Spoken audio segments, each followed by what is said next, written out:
Can you give us any examples? Example of? An example of these positive suggestions you would give yourself. Okay, so the recognitions that we give, say one is designed to resonate with any fear. So are there any blocks of fear held at the mind?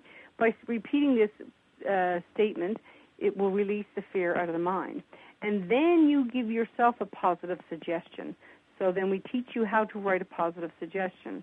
For example, if you wanted to lose weight, then you'd give yourself a suggestion to lose weight. If you wanted to stop smoking, then you could give yourself a suggestion to stop smoking, et cetera, et cetera, et cetera.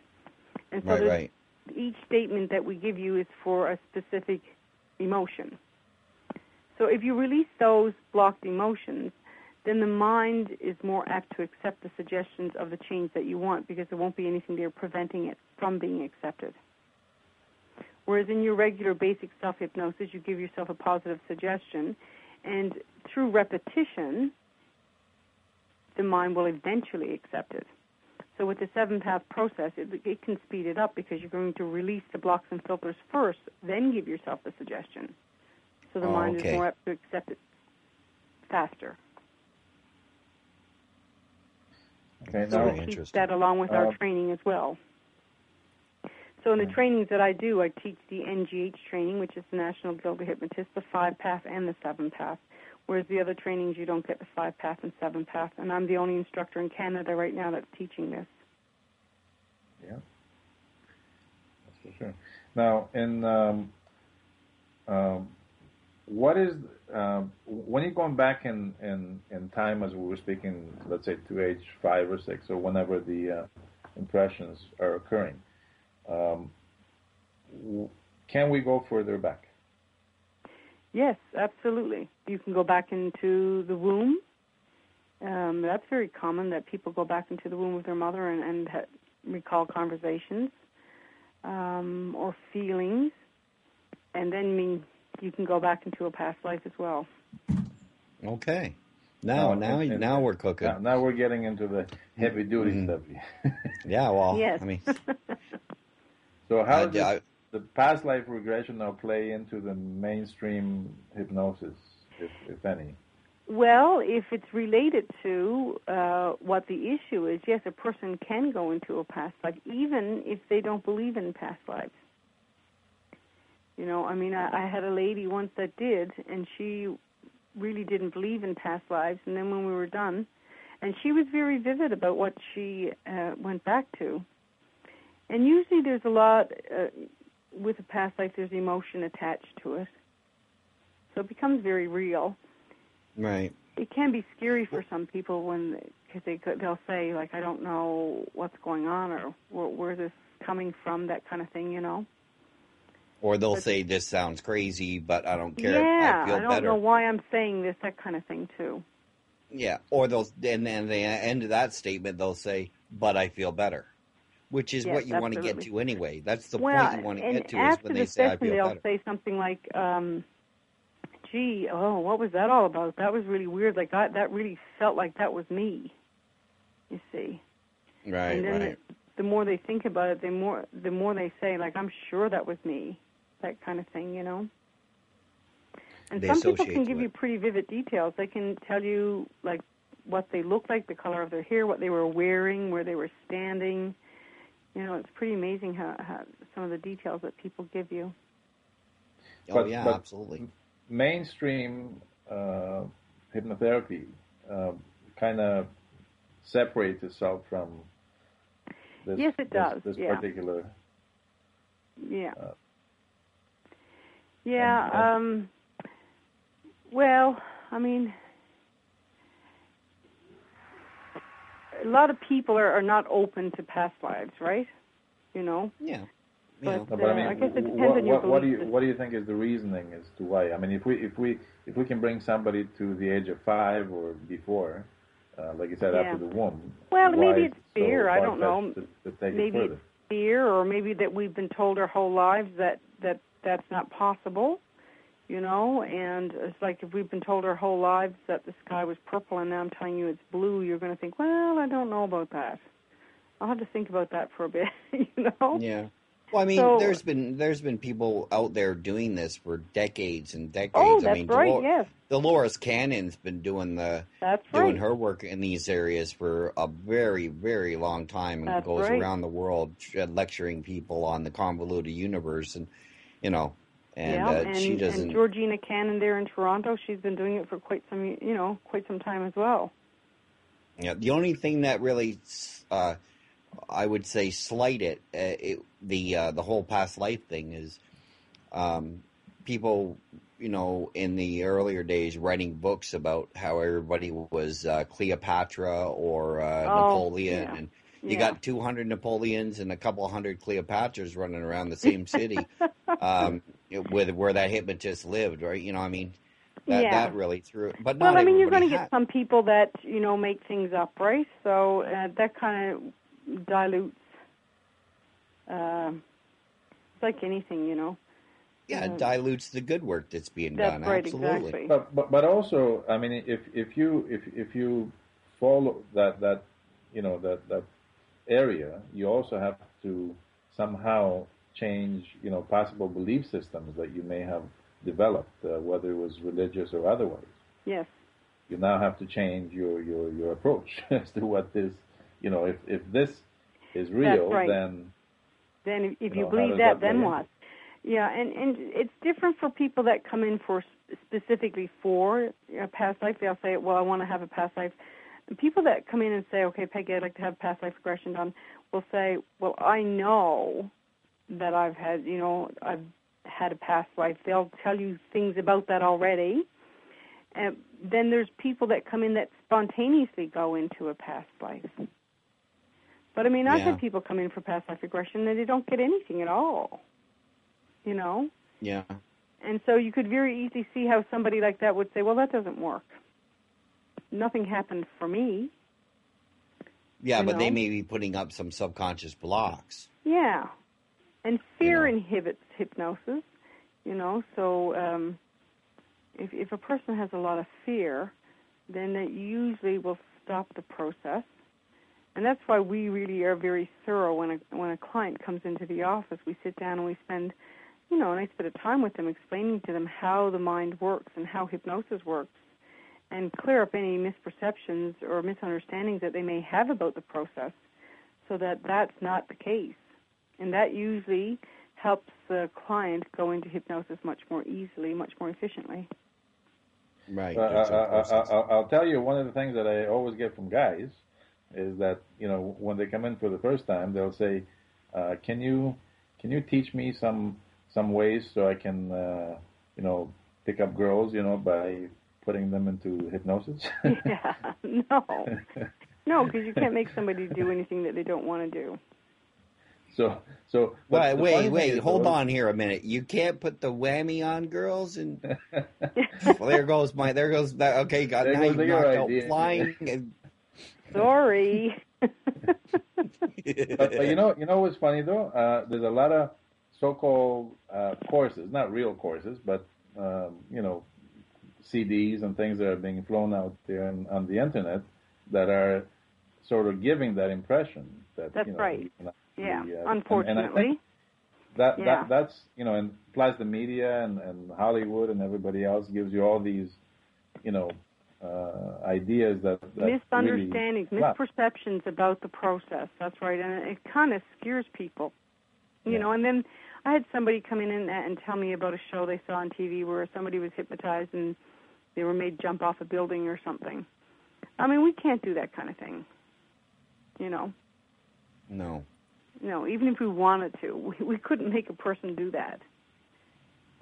But there are positive things you can do, through.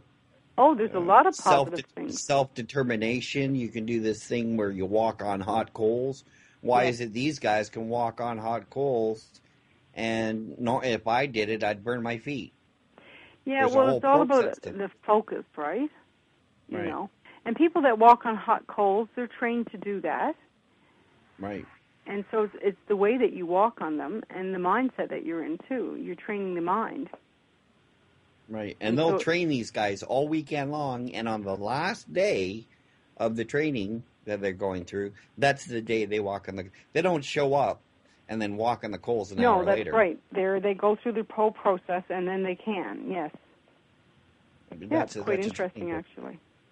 Yeah, it is very interesting. So yeah. I mean, that's just one of the things that you're more than your physical body. You know? Yeah, you're using the power of your mind. The power of our subconscious mind. If we converted it into electrical current, we could light up the city of the size of Los Angeles 24 hours a day, 7 days a week for 2 years. Yeah. Well, and there's a lot of there's a lot of power there. We're not using. Oh yeah, for sure. There's no doubt that if we were able to control our mind to that degree, that we can do some amazing things out there. And we can. It's just that nobody seems to take the time out right? Well, to do that. I always wondered about these individuals that are doing all these psychic abilities and that sort of thing, and I'm talking not the ones that are just talking about it, but maybe the ones that have done some unusual things. Maybe part of that is because they're able to control their mind much further than the rest of it. And I think a lot of it maybe must have to do with negative training. People saying that basically the people around you, the society you live in, the group of people that you're surrounded by, if they're telling you that this thing is not possible, then you can subconsciously accept that it's not possible. And see, this is the way you won't do it. Yeah, and this is exactly how self-hypnosis works. If you've told anything long enough, eventually you'll accept it. You see, whether it's good or bad. Right. I mean, if you tell yourself something positive, the same thing over and over every day, eventually your mind's going to accept that at some point. And just like the same thing, like you said, if you're being told something negative over and over and over, eventually you will accept that. Especially if it's an authority figure. I'll reflect back on. If it is, you're absolutely right. That is one of the ways to change what is in the subconscious mind is from a person of authority, and that's why that our teachers and our police officers and our firemen are so important in our children's lives because they are people of authority, and they can change instantaneously what goes into our children's minds, and that can run them for the rest of their lives. And it can be good and bad. I mean, you could go to a doctor, and the doctor could tell you, look, I have some news. You might want to sit down. You've got prostate cancer. It's it's in advanced stages. Mm-hmm. And you this starts rolling around in their person's mind. What do you mean? I just came in for a regular checkup. What's this all about? Right? Then they go home and they start, rolling this through their mind, and then the doctor calls them like a week later saying, "Oh my God, I'm so sorry. I was mistaken." Right? You don't have it. Well, they can, through the power of their own mind, give themselves cancer because they've convinced their body they've got it. Absolutely right, because they believe it. And a belief is held in the part of the mind that runs as a subconscious mind. And a doctor is a person of authority. So if a doctor tells us that, we believe it, and then that is what runs us. Yeah. Right. We can actually generate that in the body, yes. Yeah, actually, and they don't realize that they have the power to change it. Whatever happens in the mind will manifest into the body, as a matter of fact. You see that quite often. I mean, why can't we get that across, though, to the general public, to science? I mean, it's like anything, Some people will believe certain things and other people won't. I guess they will when they're ready, I don't know why they won't believe that, but, I mean, quite often people come into the office and I'll say things to them. This is measurable, though. Pardon me? I said, this is measurable, though. I mean, you could see a lot of these effects that are occurring with people. Absolutely. Right? Well, you have an example of this. I mean, this is the easiest example I can think of, is the placebo effect. When they're doing experiments with placebos, they 50% get the test pill, 50% get the placebo, and the people in placebo will feel that they're being cured by the sugar pill, and in which case what's doing the curing is their mind, not no pill. That you're exactly right. That's a very good example of how the mind can run us.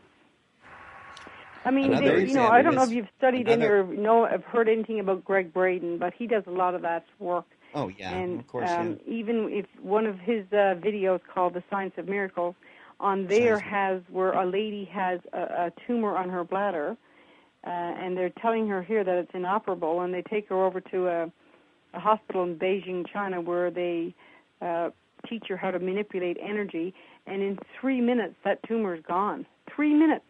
And all she did was use her mind. Now, there were 3 practitioners that helped her through the process for the purposes of the video, but they didn't use anything other than their mind.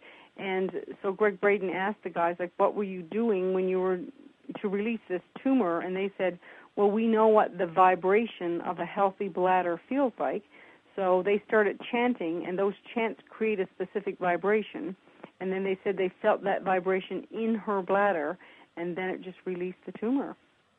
And you can watch it. If you watch the video, you can see it being done live as it's happening, and you'll see the tumor dissipate because they have a ultrasound set up there to show you. It's quite amazing. So that in itself just shows you that we do have the ability with our mind to heal. And here, she would have died. But, well, yeah, I mean, they do stuff in the East that the Western practitioners don't do. There's a video out there you can watch on YouTube of a Qigong master, being tested by Western scientists, and they just didn't know what to do with themselves because he was pumping energy into their body, and they were shaking like leaves, like they were. Because if you get an electrode and you put an electrode on a muscle, what happens? That muscle spasms. Yes. But they couldn't pick up the energy on any of their instruments that he was generating, and yet he could ground himself against a wall, touch something, and make their instruments move. They didn't know what was doing it, and he could put his fingers on their body and send a jolt of chi energy through their body and make them shake, make them go into muscle spasms. Yeah, and they couldn't figure out what he was doing. Of course they can't. I mean, it's pretty impressive what the mind can do. And the whole thing is that if you believe it, and that's where that saying comes from, if you can believe it, you can achieve it.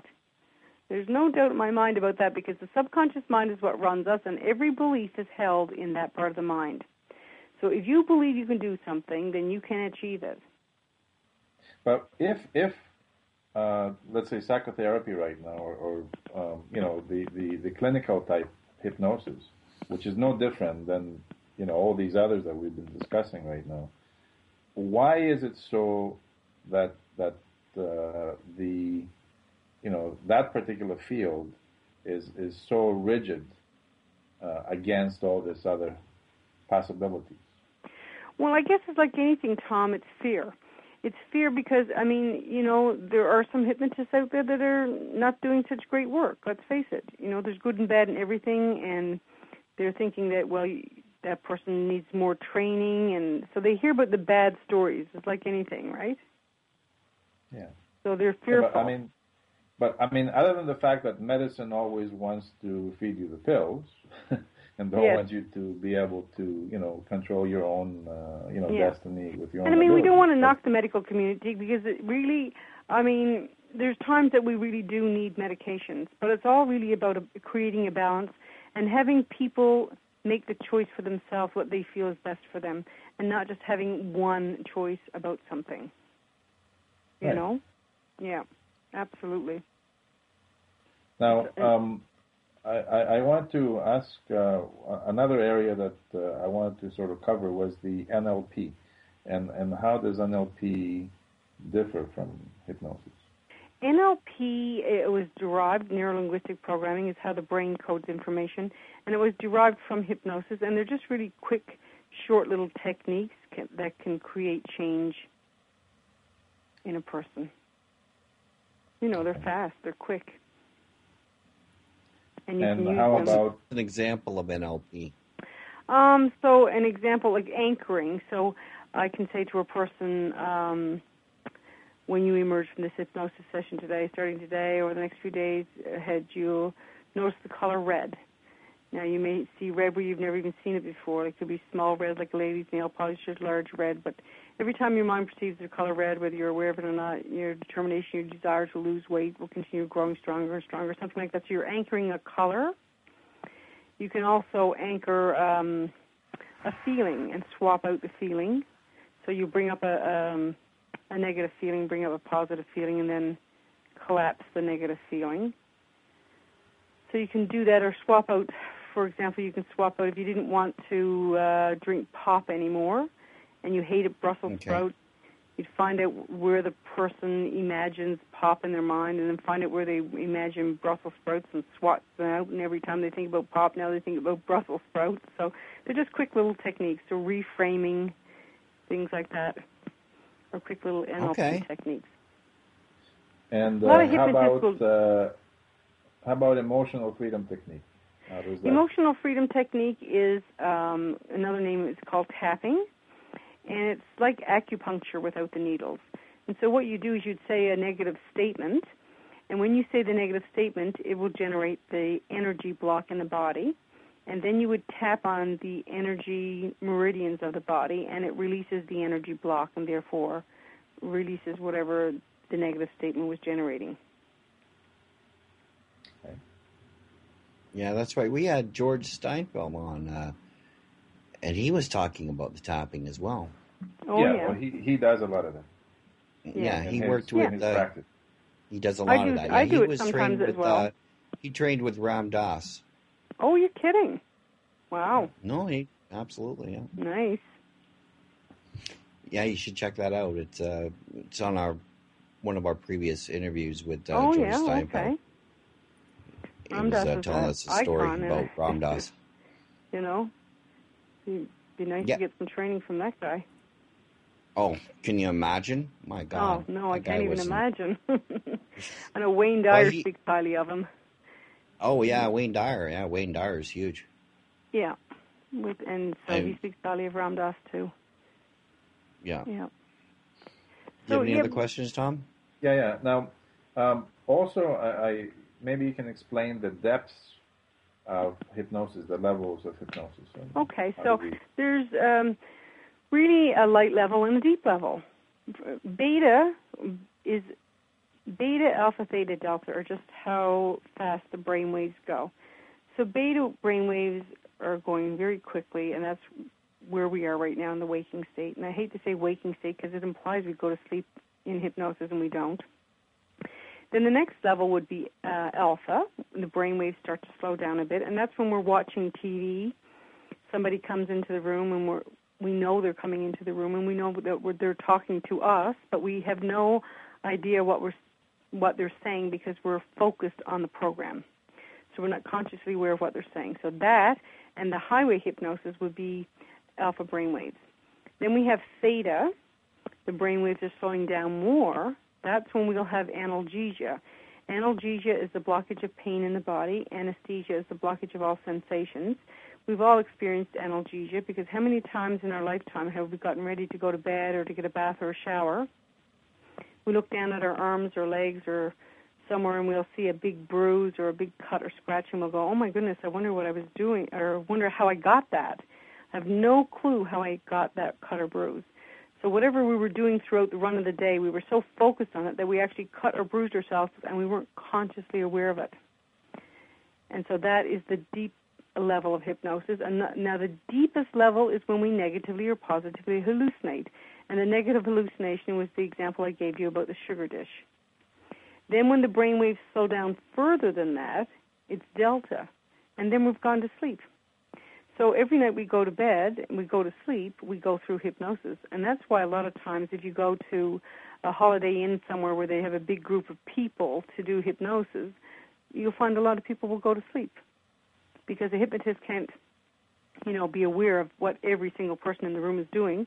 And so because we go through hypnosis every night to go to sleep, it's very common for people to go to sleep.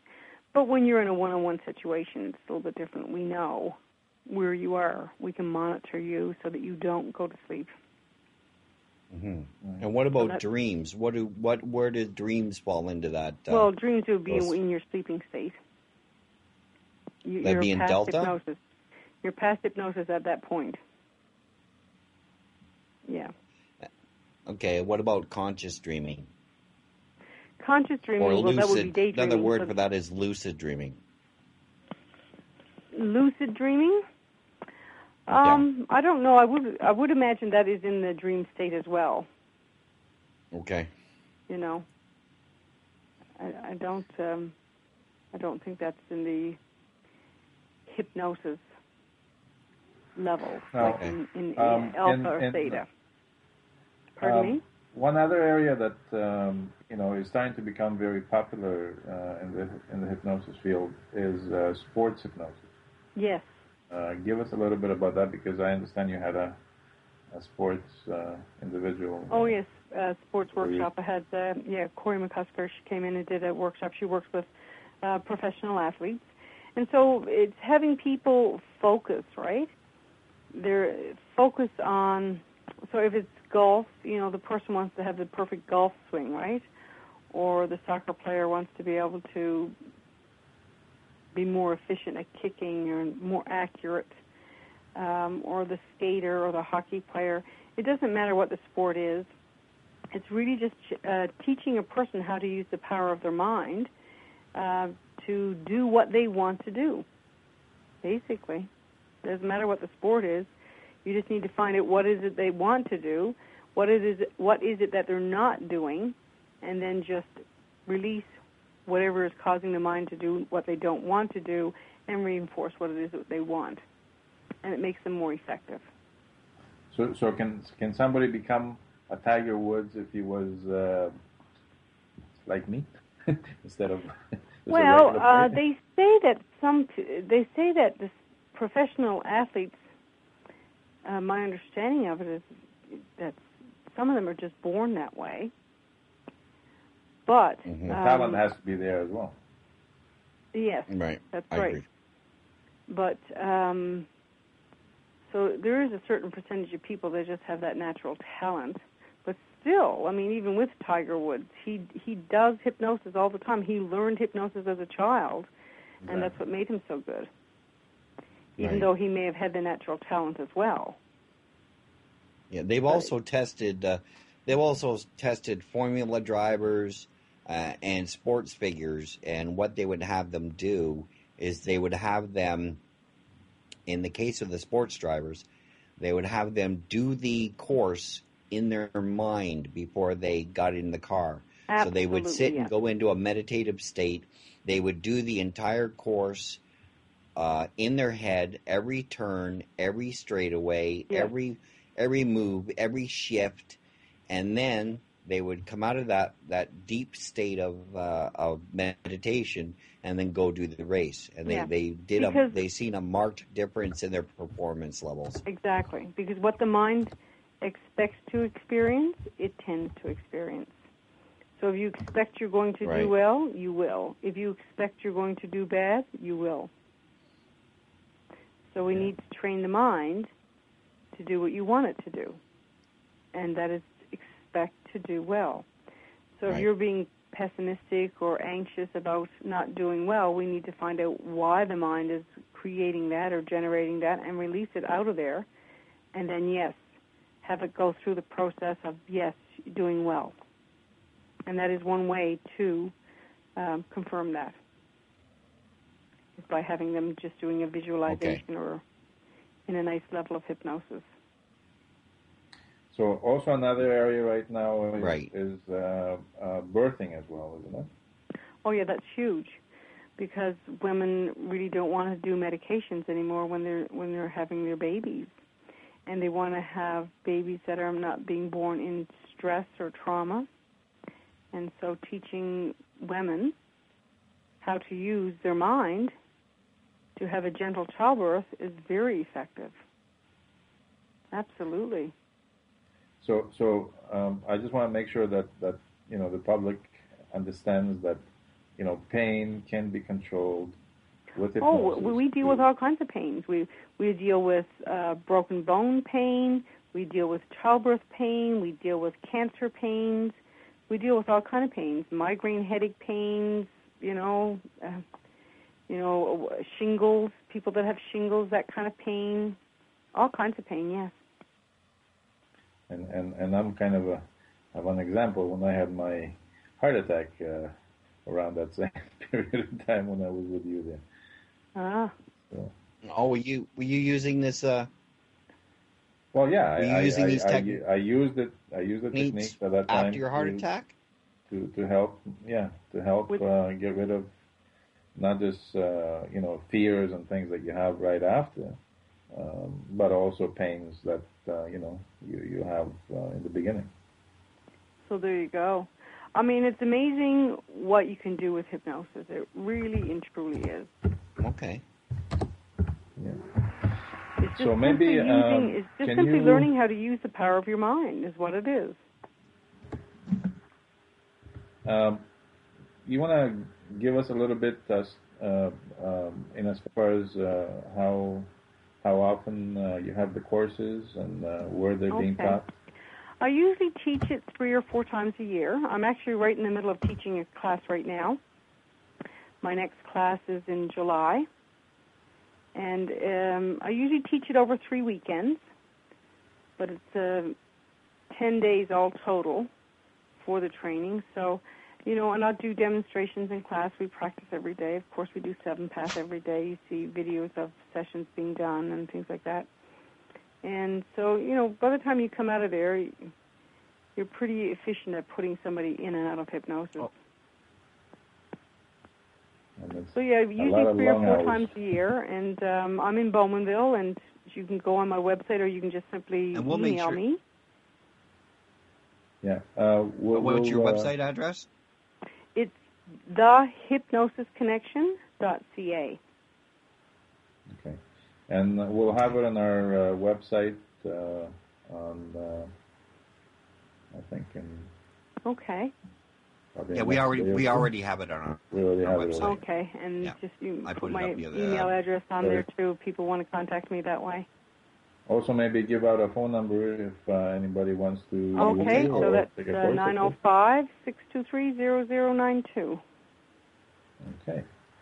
Well, I want to thank you very much for coming on and ask for Peggy. Explaining. Yes, that's again, right. everything. Well, thank you very much for inviting me. I really appreciate it. And I enjoyed it. I hope to see you guys soon down there because I want to come out to the next seminar. Okay, great. I'll look forward to seeing you. Thanks again, Peggy. Okay, bye for now. Take care. Bye-bye. We'll see everybody next time.